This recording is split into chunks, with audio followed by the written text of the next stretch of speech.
Hello and welcome to the Miami Showband Peace Centre Online, a truth and reconciliation platform project. Continuing our Speaking for Myself series, our witnesses today are Bernie McKearney and Victor Montgomery, whose testimonies you are about to hear. Our panelists are Reverend Chris Hudson, Minister of All Souls in Belfast. Chris is a former trade union official, and he acted as a conduit between the Irish government and Loyalist paramilitaries leading up to their ceasefire in 1994. And Terry Saunders, who in 2002, as part of the Department of Foreign Affairs team, began a 3-year assignment to work in the newly formed North South Ministerial Council in Armagh. This was later followed by another 3 years there from 2014 until 2017 when he retired. Our executive producer and co-founder of TARP, Eugene Reevy, joins us from Whitecross in County Armagh. We're delighted to have you here, Bernie and Victor, and I know your stories are going to resonate with people all over the world. So if I can invite you, Bernie, to tell your story for us, please. Hello, my name is Bernie and I come from a family of 6. My mother and father were Charlie and Tess Fox. I have 3 sisters, Trisha, Claire and Teasy, and 2 brothers, Paddy and Anthony. All my life I have grew up with the Troubles. I was lived through the Water Triangle. I went to an all-Catholic school, and then I met my husband, Kevin McKearney, and we got married in 1981, and we had 4 children, Shauna, Cathal, Paul and Porgy. On the 3rd of January 1992, Kevin went to his work in the family butcher shop in the Moy Square, and prior to this, a young student had been shot in his father's shop in Killyman Street in Moy. And deep down, I knew that there was going to be a tit-to-tat, because that's what happened in them times. If a Catholic was killed, a Protestant got killed, and vice versa. So about 5 o'clock on the Friday evening, my sister came up and she met me at the door, and she says to me, Kevin has been shot. So I went down to the butcher shop, and the place was cordoned off with police. And I remember sort of knocking the policeman out of my road, and I run into the butcher shop. But Kevin's body wasn't there. The ambulance had taken him. And I thought to myself, oh God, he's not dead. Because if they're dead, usually somebody else would come and take them away. But the ambulance come and took Kevin away, and I said to myself, he mustn't be dead. So I made my way over to the local hospital, South Tyrone Hospital, and I was met by nurses and doctors, and I was told to wait outside, and I waited and I waited, and the next thing they come and told me I could come in to see Kevin. But this time I didn't know he was dead, and I should have said Kevin's uncle John was in the shop that evening too, and he was shot. And a young girl was sitting in the car outside, wee girl Emerson, and they shot at the car and she was injured. But anyway, I went in to see Kevin, but I didn't realise he was dead until the nurse says to me, do you want to go over? So I went over anyway, and the policeman sort of said to me, is this your husband, Kevin McKearney? And then it dawned on me that Kevin was dead. So I had his funeral and that, and my family were good to me, and my in-laws, and my mother and father come up every evening to me to keep me company, because I had four children. And that went on for 5 or 6 months. 1992, I got a phone call from my sister to say Daddy hadn't lifted her for work. So I had my 4 children, there were 3 of them ready for school, and the youngest one, she was only 2. She was coming in as well. So the whole lot got into the car. I lifted my sister in the Moy and went down home. And everyone was going down past the house. One of the curtains wasn't half drawn. And I said to my sister Teresa, who to call, that slept in, and Daddy was a man particular for his time. And I went up the back door, and at that time we had a lean-to. The sliding door was closed, but the back door was lying open. So my sister Teresa said to me, go you in first, because you know what Daddy's like for time. I went in, and it was known as the scullery. Mummy was lying in the scullery, and all I could see was blood. And I went up into the kitchen, and Daddy was lying at the range, and he was in his pajamas. So I had that funeral to get all sorted out and that, and my brother was involved in the IRA. And suppose I should say that Kevin had 3 brothers, was in the paramilitary group. His brother Sean and his friend Eugene, they were killed in 1971 in his own bomb. Porrick was killed out of Legal, and then was Thomas. He was in prison, and then Kevin, but Kevin wasn't involved in paramilitary. He's a Republican, but he wasn't involved in paramilitary. Just like my father, he was a Republican, but he wasn't involved in any paramilitaries. That time, the UVF apologised for shooting Daddy, or for shooting Mummy, but not apologised for shooting Daddy. And the reason they said that Mummy and Daddy was shot is because Paddy was in prison. And I always thought, well, if that's the case, a lot of our mothers and fathers should have been shot dead as well, because on both sides, because there's other prisoners as well. So life has went on. I still have had no inquest for Mummy or Daddy or Kevin. I don't know many times I've been let down by the courts and that, and police not handing over information. And I have a feeling that I think they're just waiting for us all to die. It's almost inconceivable to lose your husband and then your father and mother. And yet, having spoken to you earlier on, that you're able to say that we need to fix this, and you say that education would be perhaps the best way to do that, integrated education. Why do you say that? Well, my youngest son went to an integrated college, and I thought it done him the world of good that he got to mix with Catholics and Protestants, and now there's more, what do you call it, different nationalities now. But I live in the Moy here, and they're trying to get an integrated primary school set up, but it's not going to be integrated education, because the Catholics go through one door and the Protestants go through the other door. So that's not integrated education in my eyes. Whenever Paul was at the integrated college in Dungannon, religion was never brought into it. He went and he made his first communion and all, and confirmation and all through the integrated education, but he done that in his own church. And the same whenever the Protestants made their confirmation, they went to their own church. Religion was never in the integrated education, which I think it's good, because I think that's a lot of our troubles is all down to religion and politics. Would you think that it's down to religion, or do you think that it's down to identity? I know there's still hatred in the Catholics and the Protestants. There's still that hatred out there. So there is. And that's my opinion, because I have listened to it, and yeah, I still think the hatred is still there. Whenever the 12th comes, there's always rows and that, and the same with St. Patrick's Day. Yeah, no, I still think the hatred's still there, and I don't think it'll ever change. When I was killed, I had as good as Protestant neighbours that I had Catholic neighbours. We lived in a small farm, and there's one particular neighbour who used to come. He was the Protestant man. He used to come and cut my hedges, and he would not take no money. And as I said, the good Catholic neighbours, and I had good Protestant neighbours, and I have no hatred that you should be full of hatred because of what has happened, but I can't let hatred eat away at me, because it was destroying my life. I have 4 lovely children. I have got 2 grandchildren now, but there's all members of my family, the hatred's still there. Well, I'm going to invite Victor Montgomery now to tell his story. There are parallels, as you'll hear, with Bernie's story. Whenever you're ready, Victor, please. Thank you. Well, as you know, I come from the Protestant community. Going back to 1972, my father was a member of the Ulster Defence Regiment at the time, of the time of Bloody Sunday, and went to work as normal the day afterwards. And these 2 men came into the yard where he worked and spoke to the foreman, and the foreman pointed out my father as the only joiner there, basically, because after Bloody Sunday, many Catholics stayed away from their place of work.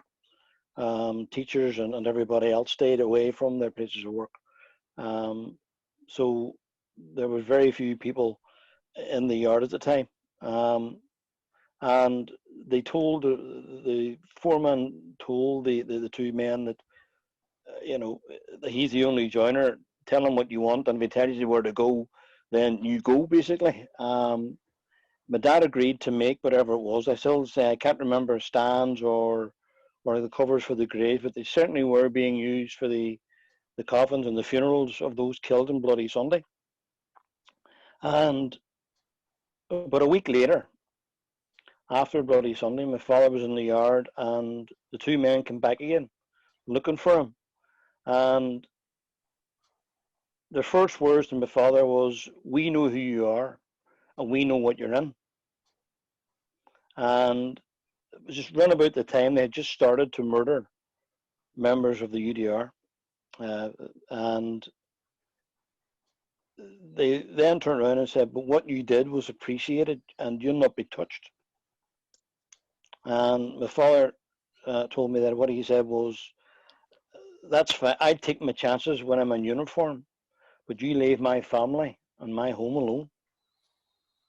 And for a number of years, we were never touched. There was no member of the family.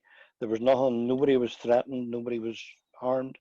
And in 1976, we had our home attacked. It was petrol bombed one evening, and then there were stones thrown through the windows. But during June of 1976, there was a explosive device thrown at the home. And I can remember I was actually working with the RUC Community Relations branch at the time. We were doing a disco in a special care school. When I arrived home, the place was surrounded by police and army. And when I eventually got home and got in to speak to my dad to find out what happened, was told that then the next thing we were told to get out. And the bomb disposal squad arrived, so obviously we knew there was something wrong. We moved out. We moved out the next day. We were moved out of the place where we lived. And the ironic thing about it was, as we moved out that evening, that afternoon, there was a group of 4 or 5 men standing, watching at the top of the street. And at that time, there were quite a few running battles between youths from our estate and youths from outside the estate. They were sectarian Catholics coming in to try and attack our Protestant estate, and vice versa. And as the crowd came down and started to throw stones, these men went and had a word with them, and the crowd soon disappeared.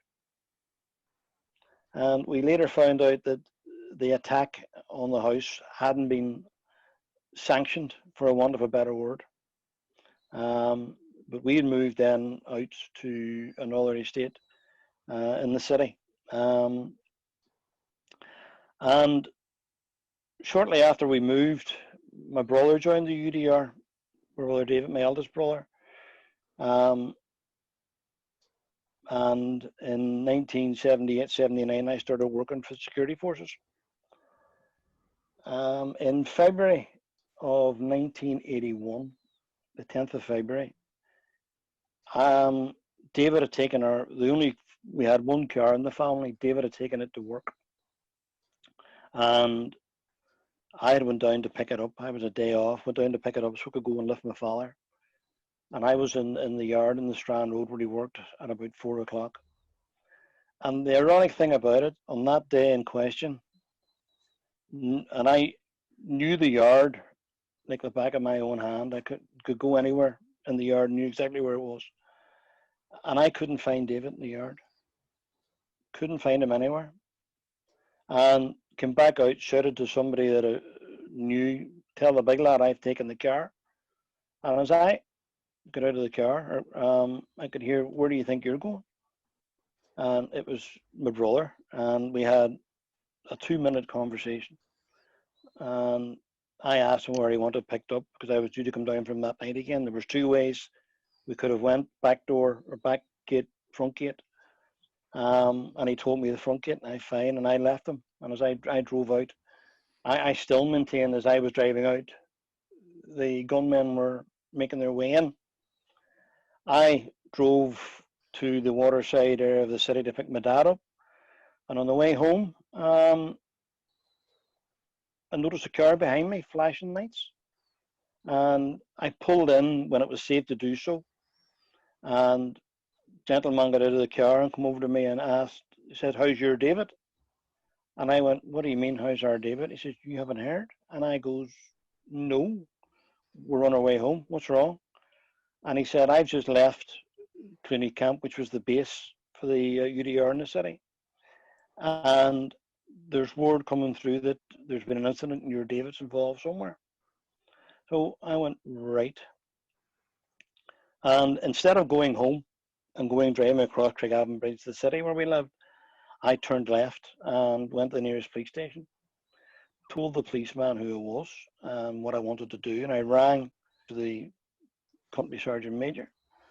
And his words to me were, "There's been an incident and your David's involved, and we can't tell you any more than that." Well, I came back out to the car and I said, right, I know where we'll find out. And at that time, my brother-in-law was a member of the UDR, right high up on it. So he would have known if anything was going on. I go, "We'll end at his house." And I can remember driving like a madman. I mean, car was taking corners and two wheels. And we eventually got to my sister's house. And I said there, "Look, where's your husband? Where's David?" And he said he went over to Mum. There's been a shooting and David's involved. And her husband was also called David. She says he's away over to see my mum.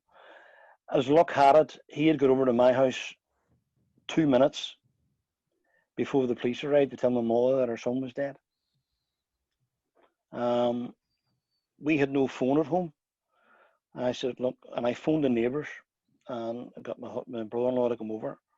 And I said to him, how is he? And just straight out, he told me then he died. He was dead. And there was shock and horror, you know. And he said, "You better get over home now." So we went over. And then my dad, I remember them saying, "Now, right, we've got to go to the hospital and you've got to identify David, Matt, and Dad." And we went over. And my father identified it and we came back out. And then the police and all arrived, and the high-ranking officers of the UDR arrived, and the first question they said to him was, my dad was, "What type of funeral do you want?" Now, he had just come out, he had identified his son. Mom was in shock, and they turned around and said, you know, this is what they said, "What sort of funeral do you want?" Meaning we could have given him a civilian funeral, or he could have been given a military funeral with military honours. And they chose a military funeral, which was ironic because he had always said that if anything ever happened to him, he wanted buried from his own church, which was Claremont Church in the middle of the city side, and he wanted buried in the middle of the city cemetery, which was in the middle of Craigan, which is a Republican area.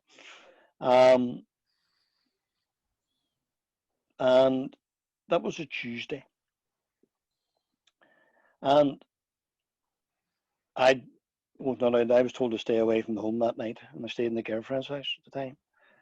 And on the Wednesday, we went home, and the first people to come through our door on the Wednesday morning to pay respects were former Catholic neighbours of ours from the estate where we used to live.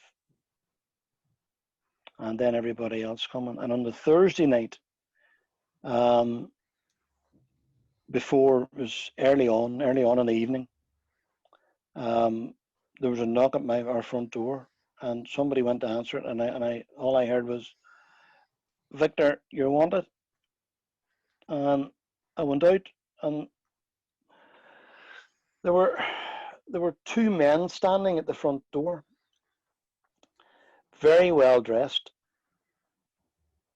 and I thought at the time they were our UC special branch. And I brought them in, and hadn't even got through the hall door or into the kitchen. My mum was, my dad, when they turned around and says, "Victor, you say the word and there's two going down for it." Now, I automatically assumed they're talking about Catholics here. I didn't know the man. I mean, the man could have passed me in the street the next day. Even now, 30 odd years later, I would never know the man. Would never know him from Adam. But their words were, look, this wasn't just a UDR man that had been killed. This was a Protestant. This has been attacking the whole Protestant people. And this is the way they looked at it. And I took him out, and I sort of from distance, I showed him my mum. My mum was sitting in the chair in the kitchen, completely out of it. The doctor had to give her something, you know. Mum hadn't a clue what was going on. And I remember I turned to the gentleman and I said, look, guys, you see that woman sitting there? And you want to bring that to somebody else's door? You know, and I goes, look, we don't. I don't want to see it. I don't want to see somebody else suffering. My mother's suffering there now. You know, please, guys, you know, I said, look, no retaliation. And through various sources, we got out to the media and things that the family had wanted. No retaliation. And to my knowledge, and as far as I can remember, there was none, thank God. And every day at 12:30 when David was coming home for his lunch, or 10 to 6 when he was coming up home after work, I could see my mother watching the clock. And she never got over it. My dad never got over it. I was very involved with music and entertainment at the time. And I think that's what saved me, and I always maintain that. The music saved me. My younger brother,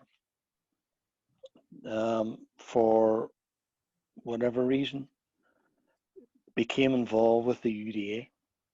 Now, I don't know. I can honestly say I don't know if he was involved in any terrorist activities, but I do know that he was very heavily involved politically within the UDA. I know on occasions he met Martin McAleese in Dublin,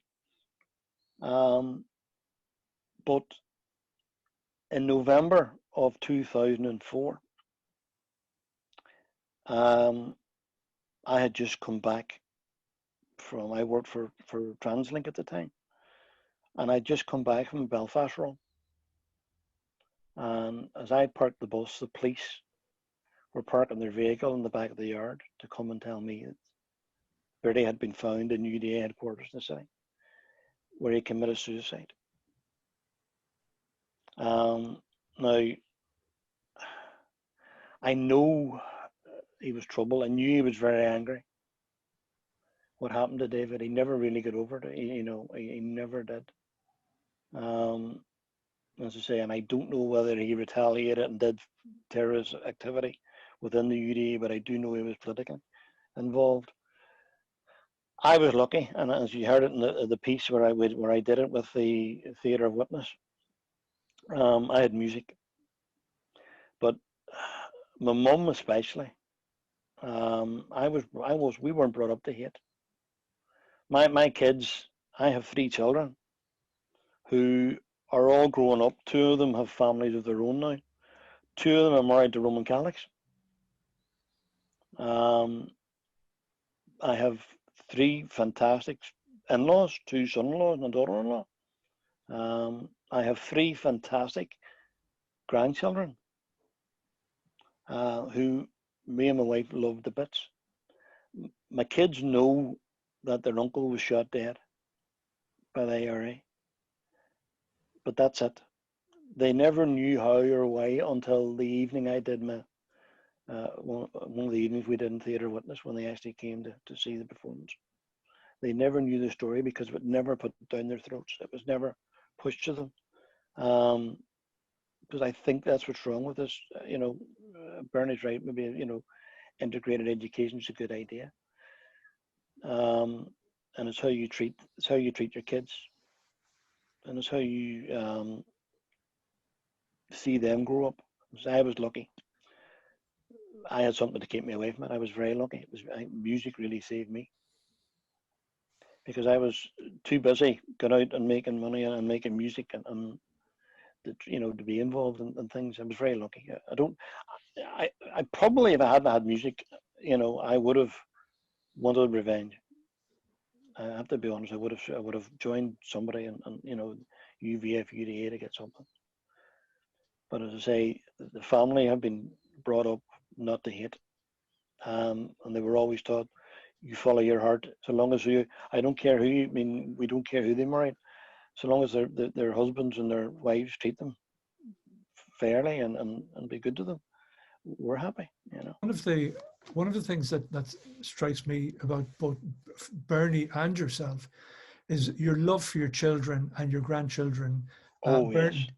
Bernie, you mentioned that you've got 4 lovely children. Yeah. And 2 grandchildren. And 2 grandchildren. I mean, yeah, and I always feel it's sad because Kevin never seen his children grow up, and he'll never ever see his 2 grandchildren. And as Victor was saying there about talking about 2 years, I felt the same. Different people said to me, why did you do such and such? I never ever went look in the limelight. I just wanted to live my life, get on with my life. And then last year, Spotlight, I went on to Spotlight, and it was the week of collusion. And both sides stopped and said to me they didn't realise how bad collusion was. And I was glad I put my story across, but I don't go look in the limelight. I live a quiet, simple life. I've got my children, can't get rid of anything. I've only one daughter, she lives in Edinburgh, and as Victor said, his children has married Catholics. And I 4 children, 3 not married and 1 married, and lives in Edinburgh, and she is married to a Protestant fella. And I said, as long as she's happy, he's good to her, I don't care. Religion doesn't come into. Terry, if I can ask you, Victor said something there that struck me when he said that it wasn't until he did the Derry Playhouse that his children, or it was your grandchildren, Victor, your children, realized what had happened, that they knew your story. I've known that to happen quite often. And as Eugene says, especially within the Protestant community, that do we need to tell these stories? I mean, or do we need to keep it from them? There's a dilemma here, isn't there, Terry? I think there is, Stephen, all right indeed. I think in many ways, these horrible stories and these great testimonies tonight, they define so much part of our lives. It is a balance to strike it between keeping it quiet and also revealing it. I think the most important thing is that these stories are got out there and they are recorded, and they're releasing whatever is kept inside us. It's been given a platform, and these people who have sadly been killed or murdered, whatever happened, the newer generation or their offspring are giving them voices, because their voices unfortunately are gone. And I think those voices should never be closed down. These stories need to be got out there, and there is a role for the arts, for theatre, for music, for indeed poetry, in releasing some of these ideas from your head, getting it down on paper. I learned through Peace Train many years ago, and a long friendship with Chris, of course, as well, that what I call the potency of symbolism. You can't get away from that. And these stories are hugely, hugely important. And symbolically, they represent a key part of people's lives. They must be got out there. They won't solve all the problems, unfortunately, but they have got to be kept in the forefront of people's minds. I feel very, very passionately about that.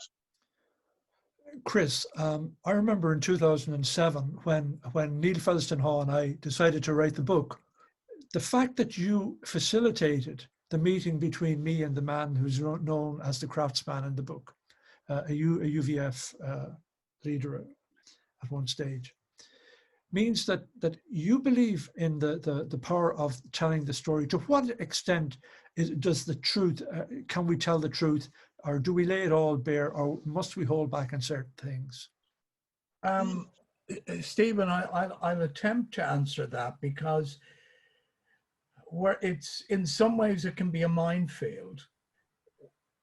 My first love growing up in South County Dublin were the bands and the musicians like Fran and Deke O'Brien and Chosen Few and all of those bands. And so the death of Fran O'Toole hit us in Dunleary like a sledgehammer. We couldn't believe it. And as I listened to Bernie and Victor this evening, and I'm conscious of, I mean, what Bernie has gone through and what Victor has gone through, and the huge impact that had them, and the loss of parents in Bernie's case, and the loss of her husband, and in Victor's case, the initial loss of his brother, and later on his other brother through suicide. And I'm terribly careful with language, because I don't believe, Bernie or Victor, that anything I can say can make that better. And I think that's probably a difficult reality for all of us. It must be very strange when you live in a world and you've gone through so much suffering, and then you notice the world seems to be just moving on and not remembering your suffering and not remembering you.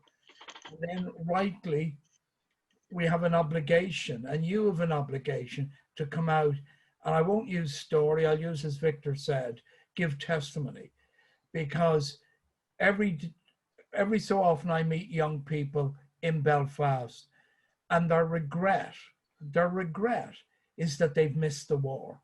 They say that to me, that, oh, we missed our opportunity to get in there and fight and do fight for our cause. And that's scary to hear that, because they have no sense of what people have suffered. And even as I listened to Bernie and Victor, Bernie rightly said she did a spotlight program which touched on collusion. And even when you use the word collusion, that can be painful in the other community, because when you're talking about collusion, you're talking about members of the security forces. You're talking about RUC officers. One of my closest friends is an RUC officer, now living in London, and also works as a church minister in Prague in the Czech Republic. And he was very badly injured, left for dead on the side of the road. And he believes he was never anything else, only a good police officer. And I'm sure in Victor's case, David, I'm sure Victor, I don't know, I can't answer for Victor, but that David was equally treasured as a man who served his country in his own way. And then in Bernie's case, those who joined the Republican movement, as my own father was in the Republican movement, and many of my friends were in the Republican movement. And when we try to move beyond that, sometimes people put obstacles in our way. So yes, we've got to hear the stories, but we have to be very careful that they're not used to wound the other community. They're used so that Victor can know of Bernie's pain, and that Bernie can know of Victor's pain, and that they can then educate us to find ways to move on, using the pain in some ways, bizarrely, as a foundation for a better society in Northern Ireland. But I reiterate, if it's only been used to injure the other community, then sadly, these stories won't have any value. But I don't believe for 1 minute that Bernie and Victor are doing that, because I'm deeply moved by both of their testimonies this evening. And I know by their own response, Bernie's on the issue of integrated education clearly shows that Bernie passionately believes we've got to create a new paradigm in Northern Ireland.